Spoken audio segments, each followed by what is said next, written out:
గాయపరచెను, మన దోషములను బట్టి నలువగొట్టబడెను, మన సమాధానార్థ శిక్ష అతని మీద పడెను, ఆయన పొందిన దెబ్బల చేత మనకు స్వస్థత. మరి యేసు ప్రభు 39 కొరడా దెబ్బలతో కొట్టినప్పుడు ఆయన దెబ్బల ద్వారా మనకు స్వస్థత, నెమ్మది, సమాధానం. మరి దేవుడు మనకు ఎంతగా మనల్ని ఎంతగా ప్రేమించినాడు. మనం ఇక్కడ ఉన్నామంటే దేవుని యొక్క కృప. దేవుని కృప లేనిది మనము ఏమి కూడా చేయలేము. ఆయన నలువగొట్టబడెను, ఉమ్మివేసెను, నోరు తెరవలేదు, బదులు పలకలేదు. ఆయనను ఎంతగానో శ్రమ పెట్టినారు. మనము ఆయన గురించి మరి ఈ దినం 40 దినాలు ఆయనను మనము స్మరణ చేసుకుంటున్నాం. మరి దేవునికి వందనాలు. నిర్గమకాండంలో 15:26 ఏమనుందంటే, స్వస్థపరచు యెహోవాను నేనే.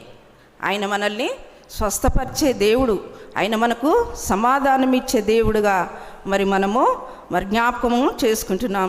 అదేవిధముగా యోబు గ్రంథంలో 5:18-19 వచనంలో ఏముంది? గాయములు కట్టువాడు గాయములు మాన్పును, గాయములు చేయును. ఆయన చేతులతోనే మనకు స్వస్థత. ఆయన ఉమ్ములో స్వస్థత ఉంది, ఆయనలో చింగులో స్వస్థత ఉంది, ఆయన నడకలో స్వస్థత ఉంది, ఆయన చూపులో స్వస్థత ఉందని మనము ఎరుగుచున్నాము. అదేవిధంగా కొన్ని అంశాలు నేను చెప్తాను. మొదటి పేతురు 2:24 వచనంలో, ఆయన పొందిన గాయముల చేత మనకు స్వస్థత. ఆయన పొందిన గాయముల చేత మనకు స్వస్థత, నెమ్మది, సమాధానముగా మనకు అనుగ్రహించబడును. అదేవిధముగా మార్కు సువార్త 5వ అధ్యాయంలో ఒక స్త్రీ గురించి మనం గమనిద్దాం. 12 ఏండ్ల రక్తస్రావంతో బాధపడుచున్నది. ఆమె ఎన్నో వైద్యుల చేత, ఎంతోమంది దగ్గరికి డాక్టర్ల చేత వెళ్ళింది, కానీ ఆమెకు ఏమాత్రము నయం కాలేదు. ఎవరో చెప్పిన మాట విని నువ్వు యేసుని నమ్ముకో అంటే ఆమె ఆయన మీద నమ్మకం ఉంచింది, ఆయన మీద విశ్వాసం ఉంచి ఆయన చెంగు ముట్టింది. వెనుకకు వచ్చి ఆయన చెంగు ముట్టి వెంటనే ఆమె రక్తదారాలు కట్టినట్టుగా వాక్యములో మనం గమనిస్తాం. నా వస్త్రాలు ముట్టినది ఎవరు అని అడుగుచున్నాడు. శిష్యులు అంటున్నారు, నా వస్త్రాలు ముట్టింది ఎవరు అంటున్నావు? జనసమూహం అంతా నీ మీద పడుచుండుట చూచుచున్నావే, నన్ను ముట్టినది ఎవరని అడుగుచున్నావా అని అంటే, యేసు ఏమంటున్నా, ఆ కార్యం చేసిన ఆమె ఎవరో ఆమెను కనుగొనవలనని ఆమె చుట్టూ చూచును. అప్పుడు ఆ స్త్రీ భయపడి వణుకుచు ఆయన ఎదుట వచ్చి సాగిలపడి ఆమె సంగతి అంతా యేసయ్యకు చెప్పింది. ఆమె బాధ అంతా యేసయ్యకు చెప్పింది. 12 ఏండ్ల నుండి బాధపడుచున్న స్త్రీ ఆమె. 1 రోజు కాదు, 2 రోజులు కాదు, ఎవరి ద్వారా, ఏ మనిషి ద్వారా కూడా ఆమెకు స్వస్థత లేదు. డాక్టర్ల దగ్గర కూడా స్వస్థత లేదు, నెమ్మది, సమాధానము లేదు. కాబట్టి 34వ వచనంలో ఏముందో ఒక మాట చదువుతారా?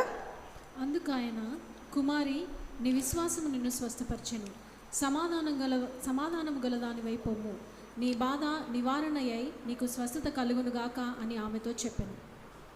కుమారి, నీ విశ్వాసమే నిన్ను స్వస్థపరచు. కుమారి అంటే నువ్వు నా బిడ్డవు, నీ విశ్వాసమే నిన్ను స్వస్థపరచును, నీవు సమాధానం గలదానివై పొమ్ము అని వాక్యములో చెప్పబడుతుంది. ఆయనే స్వస్థత చేసే దేవుడు, ఆయనే గొప్ప దేవుడు, ఆయనే నమ్మకమైన దేవుడు అని మనము వాక్యంలో మనము గమనిస్తున్నామండి. యెషయా 40వ అధ్యాయము 29వ వచనం, సొమ్మసిలిన వారిని బలమిచ్చువాడు. సొమ్మసిల్లిన వారికి బలమిచ్చువాడు ఆయనే, శక్తిహీనులకు బలాభివృద్ధి కలుగచేయువాడు ఆయనే. బాలురు సొమ్మసిలుదురు అలెదురు, యవనస్తులు తప్పక తొట్టులుదురు. యెహోవా కొరకు ఎదురు చూచువారు నూతన బలం పొందుదురు. చాలు. యెహోవా కొరకు ఎదురు చూసేవారు ఎవరి కొరకు? మనం ఆయన కొరకు ఎదురు చూడాలి, మనం ఆయన కొరకు కనిపెట్టుకోవాలి. ఆయన రాకడ కొరకు మనం ఎదురు చూడాలి. యెహోవా కొరకు ఎదురు చూచువారు నూతన బలము, నూతన శక్తి, నూతన బలము, నూతన దీవెన, నూతన ఆశీర్వాదం మనము పొందుకుంటామని వాక్యంలో చెప్పబడుచున్నది. యోహాను సువార్త 11వ అధ్యాయము 43, 44 ఒకసారి.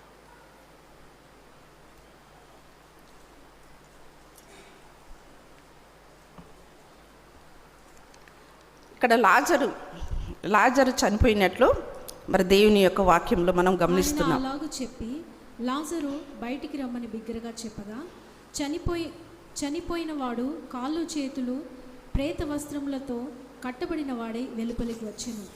అతని ముఖమునకు రుమాలు కట్టబడి ఉండెను. అంతటా యేసు, మీరు అతని కట్లు విప్పిపోనీయుడి అని వారితో చెప్పెను. చాలు. అక్కడ ఏమనుంది? ఆయన ఈలాగు బిగ్గరగా లాజరు నువ్వు బయటికి రా అని చెప్పిండు. ఆయనకున్న పేత వస్త్రములు, ఆయనకు రుమాలు కట్టి సమాధిలో ఉన్నప్పుడు అవన్నీ తీసివేయండి, ఆ కట్లను మీరు విప్పివేయండి అని లాజరు చెప్పినప్పుడు మరి అవన్నీ విప్పివేసి మరి బయటికి వచ్చినట్టుగా మనము, స్వస్థపడినట్టుగా మనము దేవుని యొక్క వాక్యంలో మనము గమనిస్తున్నాం. అదేవిధంగా మత్తయి సువార్త 8వ అధ్యాయము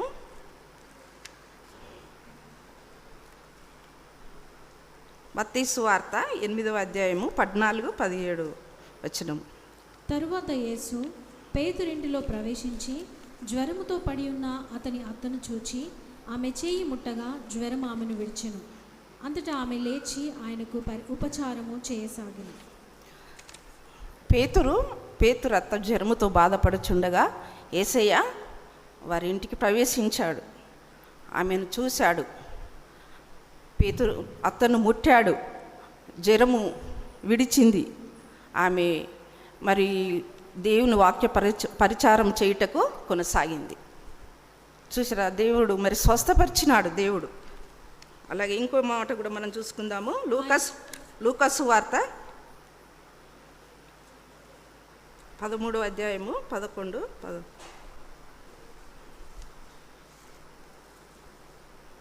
నడుము వంగిపోయిన స్త్రీ, 18 సంవత్సరాల నుంచి నడుము వంగిపోయిన స్త్రీ, మరి ఆమె సమాజ మందిరంలో దేవుని యొక్క వాక్యము వింటూ ఉన్నది. అయితే ఆమె నలుదిక్కుల చూడలేకపోతుంది.